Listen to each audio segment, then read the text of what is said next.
How's it going, everybody? Welcome back to yet another video. Today we are taking a look at another dinosaur centered book because of recently I had bought my daughter another book, another one of my childhood books actually, and that's How Do Dinosaurs Say Goodnight. I already took a look at another book in this little series before, and you know the same rules that I basically apply from that one, where basically I'm just kind of looking at the way that the dinosaurs look. I'm not looking at the book as a whole. Like, for some clarification, I'm not really critiquing the designs because the books aren't trying to teach kids about dinosaurs. They're just trying to teach them life lessons, essentially, while using dinosaurs to do that. Like, hey, this is how a dinosaur says goodnight, so this is how you should say goodnight, kids. So I'm mainly just going to be commenting on the designs because I think it's really fun. This one specifically I did have when I was a kid. The other one that we looked at I didn't have. That was a completely new one, but I do remember this one a little bit. So I'm really excited to get into it, and I hope we can learn something new about these dinosaurs while using a very stylized rendition of them. So let's get into it. Okay, so right off the back, we're starting off strong with old Tyrannosaurus Rex here, the old tyrant reptile king. And yeah, no, it's a, very fun stylized design, the very cool patterns and everything, the lacrimal horns going down into a little bit of a nasal ridge. This book is a little bit different because the last book I was really impressed because there was a lot of really obscure dinosaurs and prehistoric animals. This one I don't think really suffers from that because I think it's the first in the series. So they were kind of going out with like, hey, these are dinosaurs. These are the famous dinosaurs, rather. So we're starting off with, of course, the famous dinosaur with T-Rex. And there's really not a lot of fun facts that I can give about T-Rex that you probably don't already know. It has, as of right now, it has the most powerful bite force of any terrestrial predator or terrestrial animal in general. So there's that, Terrestrial means that it's just completely on the land. It's not semi-aquatic, it's not aquatic, it's just a land predator.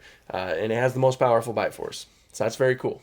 That's very cool. Next up is Stegosaurus. Stegosaurus is a very cool dinosaur, one that's near and dear to my heart. It is my state fossil. And yeah, some cool things about Stegosaurus. Let's see. The design's pretty fun, of course. Definitely captures the spirit of Stegosaurus. I really like that.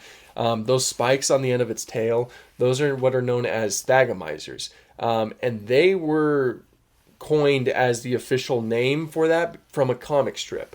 This comic strip right here, this was a little joke saying, this is called a thagomizer, named after the late Thag Simmons, assuming that Thag Simmons, it didn't really end well for him. So the spikes were named after him, and the name really stuck in the paleontological community, and like official scientists just like kept that name of thagomizer. So that's a little fun fact right there. After that is Pteranodon. This is probably the most common pterosaur that you'll see represented in media and in books and things like that. They show it kind of being really scaly here. Something that's cool about pterosaurs is that they have this like type of downy feathering, essentially like proto-feathering, that is a lot like hairs, and you'll see that on the bodies and things like that. I want to note how I really like the crest on this little guy's design. Like, I know all of this is extremely stylized, but I really like that crest. I think it's really fun. Ooh, and then Trachodon. Trachodon is certainly something. I'm sure there's many who don't know what Trachodon is, and that's because it's dubious. It's a dubious taxon because it's now synonymous with Edmontosaurus. Basically, when Edmontosaurus and all of these hadrosaurs were being discovered, there was a lot of just new Edmontosaurus specimens that were just being named as their own genus. This happened a lot with early paleontology. It's just there's a reason why there's some names that you just don't hear anymore that just basically got synonymized with other dinosaurs. And Trachodon is another example. There's also Anatosaurus or Anatotitan.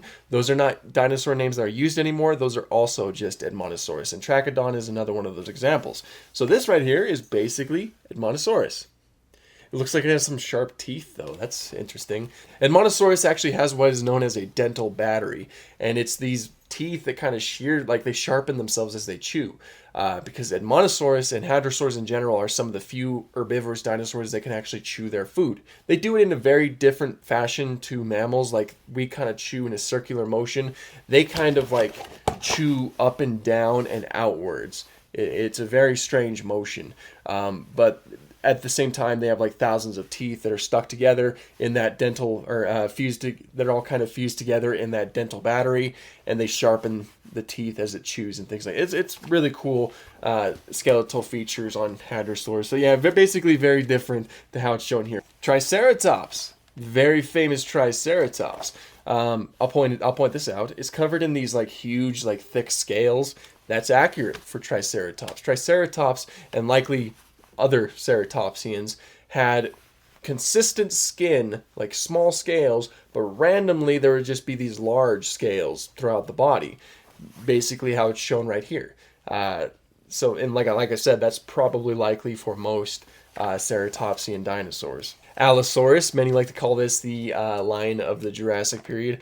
Allosaurus is a very cool and iconic dinosaur. One of my favorite things about Allosaurus are the lacrimal crests. Like the lacrimal, I mentioned that, I throw that word out there a lot.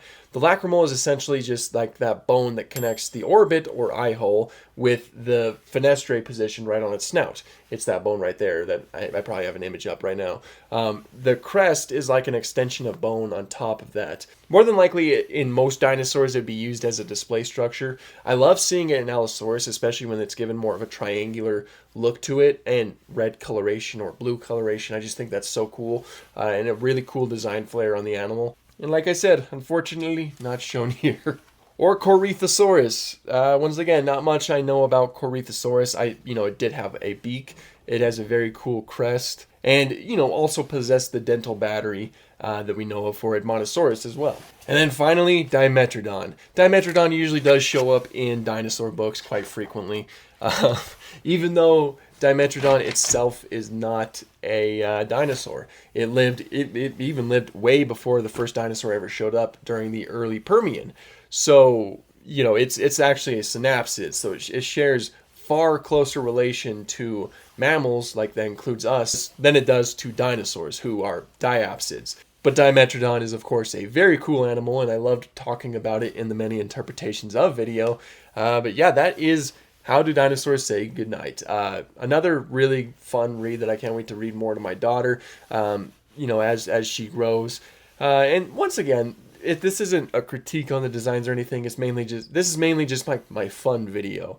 Like just the little fun video that I get out where I just like look at books that I had when I was a child and just kind of see them. Just kind of see how the designs of these animals are stylized for the specific book that it's in. And to reiterate, the whole intention of these books, they're not to educate people. Like I have looked at some children's books that had the intention to educate kids about dinosaurs, but that's not what these books are. These books are simply to educate on how you should properly say goodnight over how you shouldn't say goodnight. And they use dinosaurs to do that, which is the perfect analog because dinosaurs are incredibly, incredibly awesome.